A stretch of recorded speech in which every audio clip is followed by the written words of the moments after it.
दोस्तों, किसी के भी मन की बातों को जानने के लिए 3 तरीके होते हैं, लेकिन इन तीनों तरीकों को समझना अति आवश्यक है।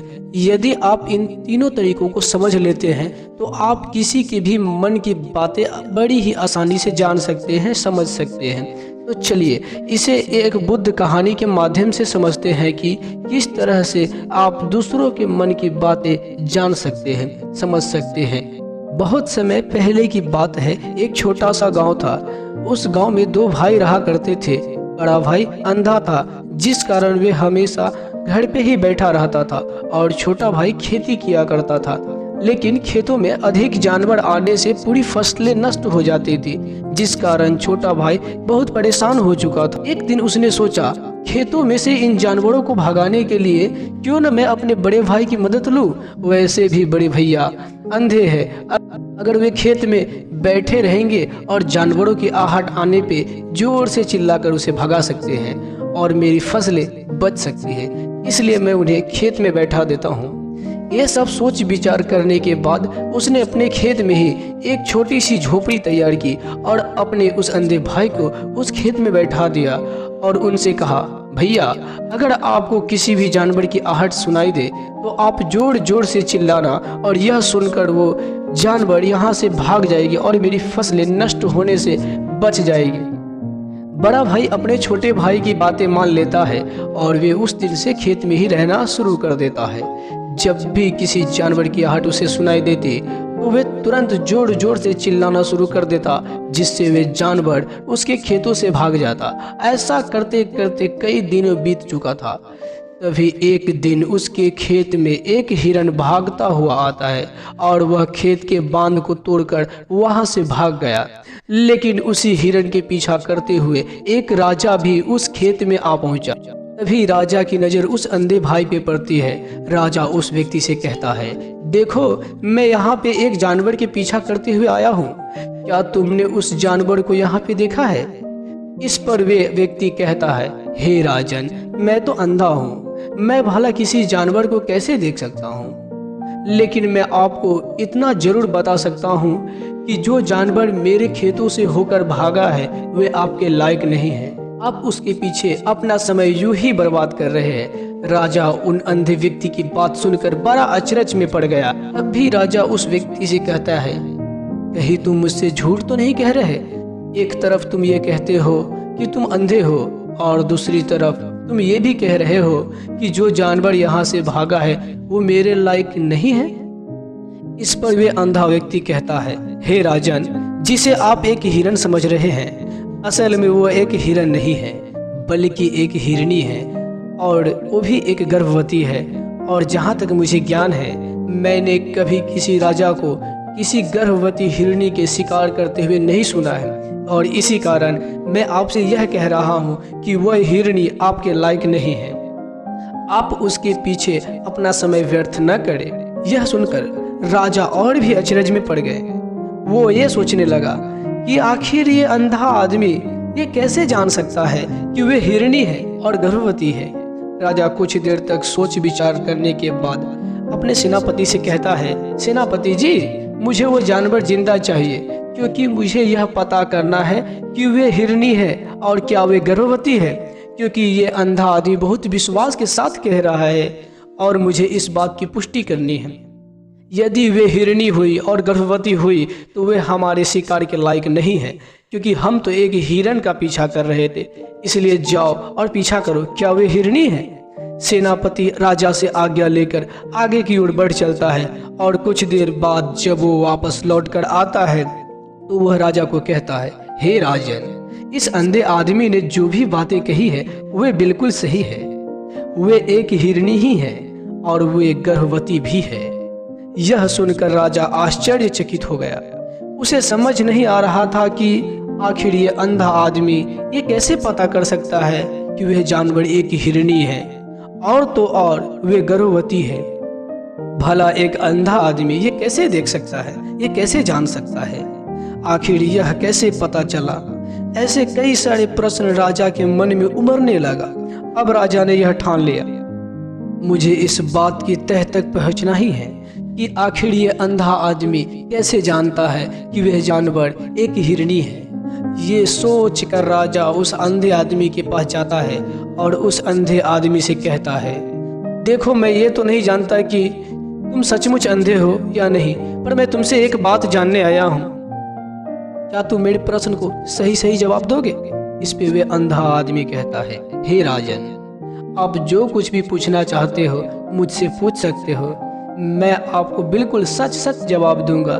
इस पे राजा कहता है, देखो एक तो तुम कहते हो कि तुम अंधे हो और दूसरी तब तुमने ये बता दिया कि जिस जानवर का मैं पीछा कर रहा हूँ वह एक हिरनी है और तो और वह गर्भवती है। आखिर तुम्हें यह कैसे पता चला? तुम्हारे खेत में और भी तो जानवर आते होंगे, और भी तो जानवर यहाँ से गुजरते हैं, फिर तुमने यह कैसे अंदाजा लगा लिया?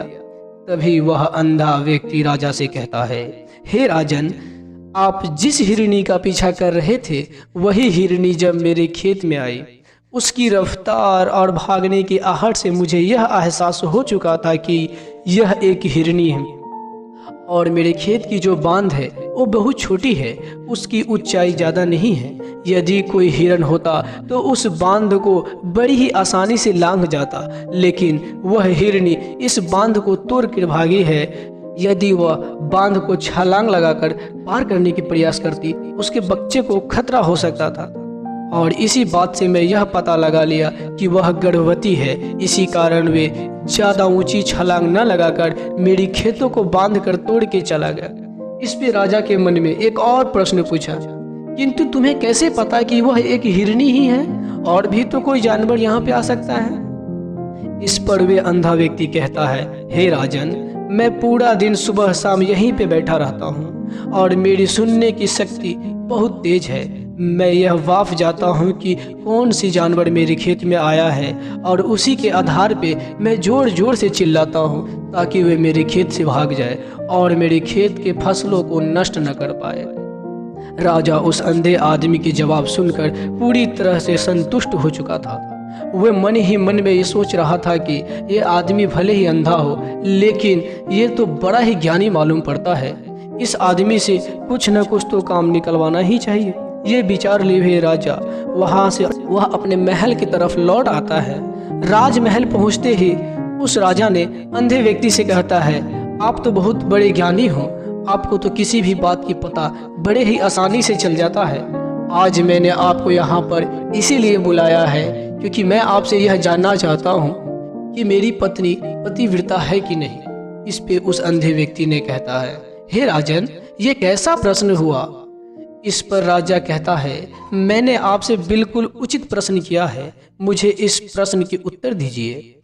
इस पर वे अंधा व्यक्ति कहता है, हे राजन, यह सारी बातें जाने दीजिए। आपकी शादी को इतने साल बीत चुके हैं, आपके मन में ऐसे प्रश्न क्यों उठ रहे हैं? इस पर राजा जिद करते हुए कहते हैं, देखिए, आपको मुझे इस प्रश्न का उत्तर देना ही होगा। यदि आपने इस प्रश्न का उत्तर नहीं दिए तो मैं आपको मृत्यु दंड दे दूंगा। राजा के मुख से यह बात सुनकर वह अंधा व्यक्ति कहता है, हे राजन, यदि आप इस प्रश्न का उत्तर चाहते हैं तो उसके लिए आपको मेरा एक काम करना होगा। राजा कहता है, बोलो मुझे क्या करना होगा?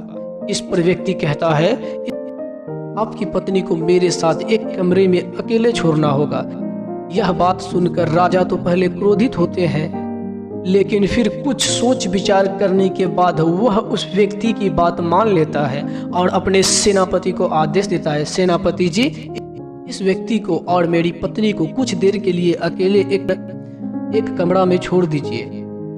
सेनापति बिल्कुल वैसा ही करता है। अब राजा की पत्नी और अंधा आदमी एक कमरे में बंद हो चुके होते हैं। तभी वे अंधा आदमी राजा की पत्नी से कहता है, मुझे आपको छूना है। इस बात पर रानी अत्यधिक क्रोधित हो जाती है और उस अंधे आदमी को पकड़ पकड़ कर पीटने लगती है, कभी हाथों से तो कभी लातों से तो कभी पटक पटक कर। इस तरह से उन्होंने अंधे आदमी को खूब पिटाई की। उसके बाद किसी तरह वह अंधा आदमी अपने जान बचाकर वहां से भाग निकलता है और वह राजा के पास पहुंचता है और वह राजा से कहता है, हे राजन, आपकी पत्नी पतिव्रता नहीं है। ये बात सुनकर राजा अत्यधिक क्रोधित हो उठता है और राजा अपनी तलवार निकालकर सीधा अपनी पत्नी की ओर जाता है और क्रोधित होकर अपनी रानी से कहता है, रानी जी, आज मैं जो भी सवाल आपसे करने वाला हूँ उसका मुझे सच सच जवाब दीजिएगा, और आपने एक भी प्रश्न का उत्तर सच नहीं दिया तो मैं आपका गर्दन काट दूंगा।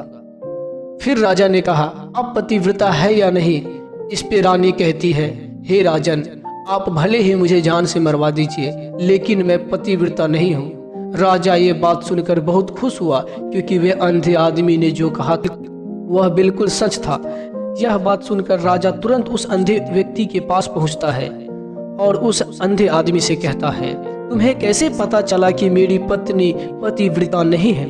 इस पर वह अंधा आदमी कहता है, हे राजन, बड़ी सीधी सी बात है। मैंने तो आपकी पत्नी से बस इतना ही कहा था कि मुझे बस आपको छूना है, और वे इस बात पर इतना क्रोधित हो गई कि उसने मुझे लात गुस्से से मुझे पीटना शुरू कर दिया।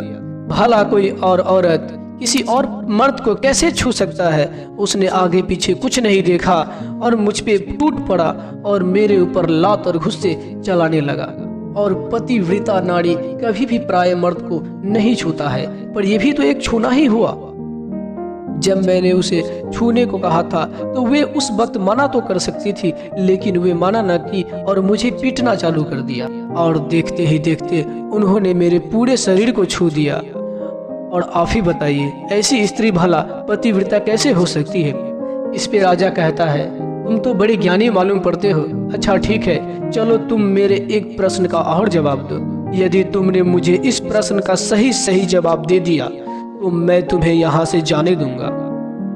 आगे राजा उस अंधे व्यक्ति से कहता है कि तुम मुझे यह बताओ कि मैं सच में अपने पिताजी का ही बेटा हूँ या फिर किसी और का? इस पर वो अंधा व्यक्ति कहता है, हे राजन, इस बात से आपको क्या लेना देना? आप किसी की भी औलाद हो, आप आखिर हो तो इस राज का राजकुमार। इस पे राजा कहता है, नहीं, मुझे इस प्रश्न का सही सही जवाब चाहिए, अन्यथा यह प्रश्न मुझे हमेशा परेशान करता रहेगा। इसलिए इस प्रश्न का मैं सही सही जवाब चाहता हूँ।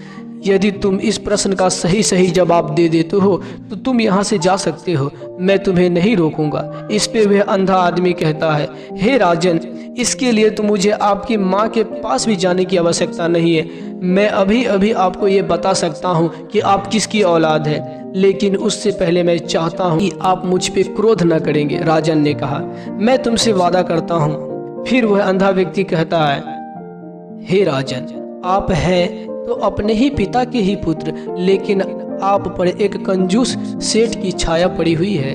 इस पे वह बहुत क्रोधित हुआ और तुरंत एक तलवार लेकर अपनी माँ की ओर निकल। वह वहाँ पे पहुँचने के बाद अपनी माँ से कहता है, माँ, मुझे सच सच बताओ, क्या मैं अपने ही पिता की पुत्र हूँ या नहीं? यदि आप मुझे यह सही सही नहीं बताया तो वह यहीं पे अपना प्राण त्याग देगा। मुझे बताओ कि क्या सच है? इस पे उस राजा की माँ कहती है, बेटा, तू है तो अपने ही पिता का पुत्र, लेकिन तुम पर एक कंजूस सेठ की छाया है। जब मैं एक बार नहाने के बाद अपना मुंह आईने में देख रही थी, तभी उस आईने के पीछे मुझे एक कंजूस सेठ दिखाई पड़ता है और उसी की छाया तुम पे पड़ चुका है। यह सुन राजा खुश हो जाता है और तुरंत दौड़ा दौड़ा उस अंधे व्यक्ति के पास पहुंचता है और उस अंधे आदमी से कहता है, तुम्हें यह कैसे पता चला कि मुझ पर एक कंजूस सेठ की छाया पड़ी हुई है? इस पर वे आदमी कहता है, हे राजन, आपने मुझसे कई सारे सवाल पूछे जिनका मैंने जवाब सही सही दिया है। यदि और कोई होता तो मुझे इसके बदले ढेरों सारे इनाम मिल चुका होता, लेकिन अब तक मुझे एक फूटी कौड़ी नहीं दी है। इस बात से ही मैंने अंदाजा लगा लिया था कि आप बड़े कंजूस हो। यह बात सुनकर राजा जोर जोर से हंसने लगा और कहता है, आप जो भी मांगोगे वह मैं आपको अवश्य दूंगा, लेकिन मुझे यह बताओ कि तुम्हें यह कैसे पता चल जाता है कि कौन सी बात सही है और कौन सी गलत?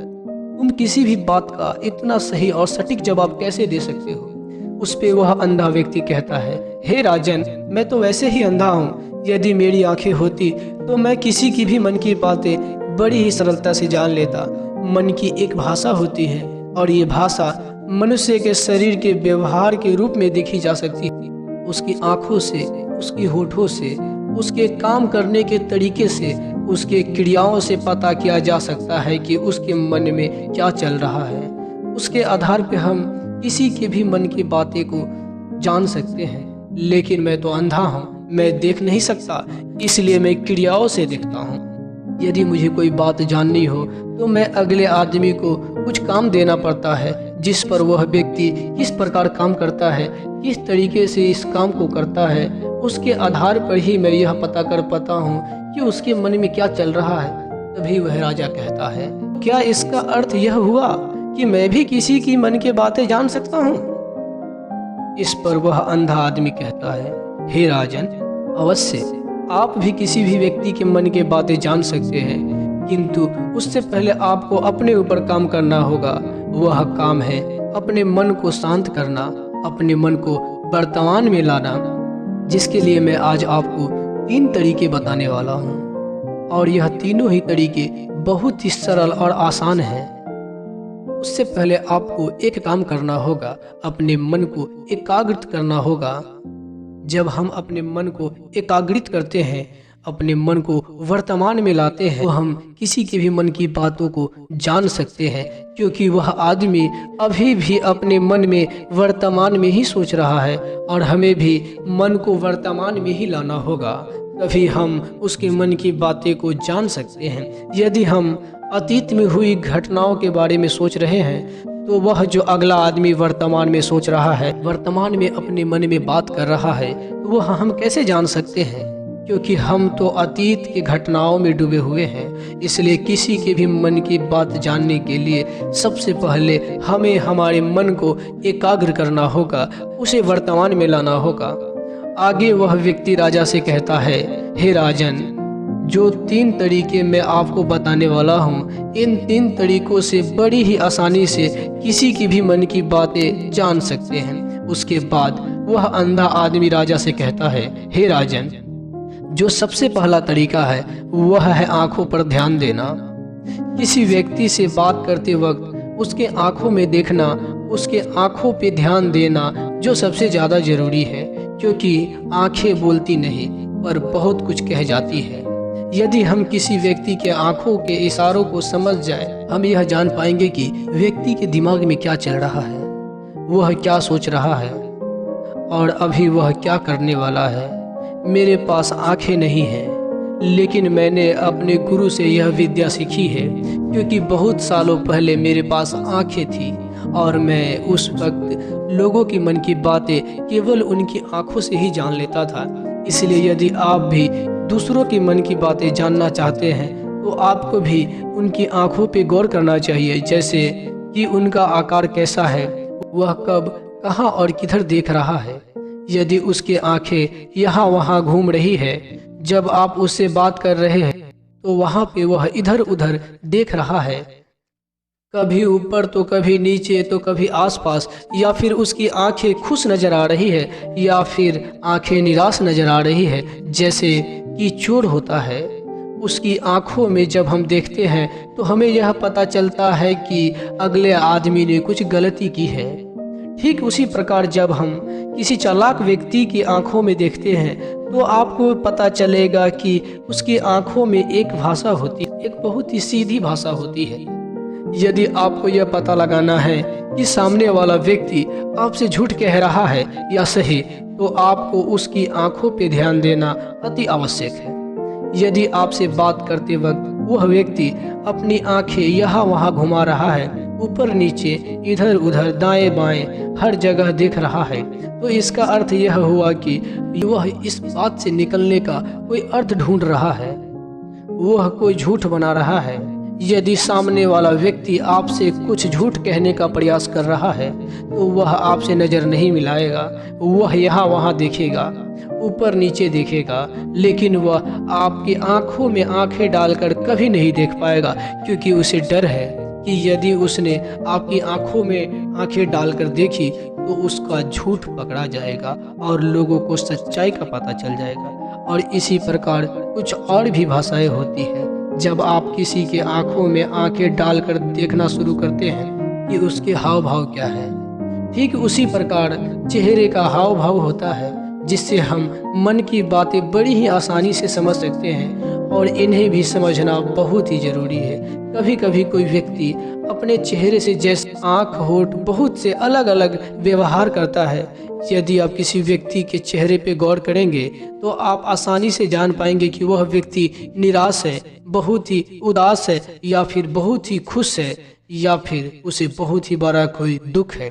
वह अपने अंदर क्या महसूस कर रहा है, यह सारी बातें हम उसके चेहरे के हाव भाव से पता कर सकते हैं। चाहे इंसान अपनी जुबान से कुछ बोले या न बोले, लेकिन आप उसके चेहरे से सब कुछ पता कर सकते हैं।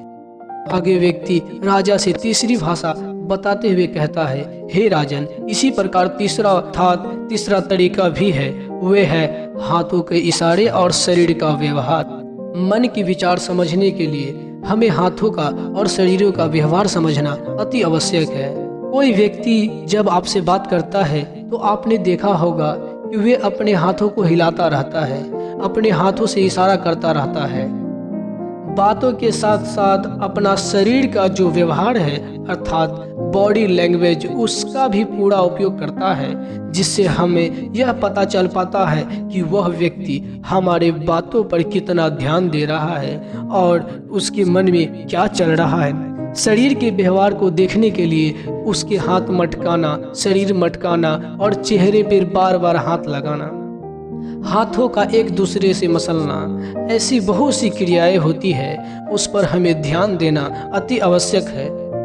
मन की बात को समझने के लिए हमें शरीर की व्यवहार को भी समझना पड़ता है। यदि हम इन 3 तरीकों को सही तरीके से ध्यान देकर इन 3 तरीकों को अच्छे से समझ लेते हैं तो हम बहुत जल्दी ही किसी की मन की बातें बड़ी सरलता और सहजता से जान सकते हैं। इसलिए यदि आपको किसी के भी मन की बातें जाननी है तो आपको उसकी आंखों पे, उसकी चेहरों पे, उसके शरीर के हाव भाव को और उसके हाथों को ध्यानपूर्वक देखना और समझना होगा, जिससे आप यह समझ पाएंगे आखिरकार उसके मन में क्या चल रहा है और वह क्या सोच रहा है। लेकिन उनसे पहले आपको अपने मन को एकाग्र करना होगा, शांत करना होगा और अपने मन को वर्तमान में लाना होगा। आपने यह देखा होगा कि कई बड़े संत महात्मा हैं जो बड़े ही शांत तरीके से आपको देखते हैं और आपको देखते ही बता देते हैं कि आपके मन में क्या चल रहा है और आप उससे क्या जानने आए हैं। और इसका सबसे बड़ा प्रमुख कारण यही है कि वे आपको पढ़ सकते हैं, आपको समझ सकते हैं, आपकी मन की बातें को जान सकता है, क्योंकि उसका मन एकाग्र है और शांत है। और यही कारण है कि वह आपकी मन की बातें बड़ी ही सरलता से समझ जाती है। यदि आपने यह पूरी कहानी को सुना है तो मैं आपसे छोटा सा अनुरोध करना चाहता हूं, इस चैनल को सब्सक्राइब करें ताकि मैं आपके लिए जो भी वीडियो लाऊं सबसे पहले आप तक पहुंचे और आपको इसी तरह का ज्ञान का वीडियो मिलता रहे। धन्यवाद।